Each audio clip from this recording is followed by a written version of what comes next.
তো আজকে আপনাদেরকে দেখাবো আমি মার্কেট থেকে কি নিয়ে আসছি। এই যে দেখেন, এখানে আনার নিয়ে আসছি। আনার অলরেডি একটা আমি কাইটা খাইছি এখন। তারপরে এখানে আপেল নিয়ে আসছি। এই যে দেখেন আপেল।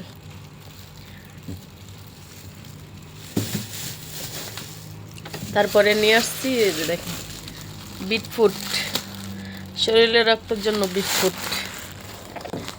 ঠিক আছে, এই যে দেখেন বিটফুট দেখাই, দেখছেন? এই যে এগুলি খাইলে শরীরে রক্ত রক্ত হয়। সস্তায় নিচ্ছে। দেখেন এগুলো অনেক সময় 5 টাকা 6 টাকা দেরাম হয়ে যায়। আজকে আমি 2 টাকা দেরামে আনছি। আর এই যে বিটফুট, আপেল আর এই যে অরেঞ্জ নিয়ে আসছি মার্কেট থেকে।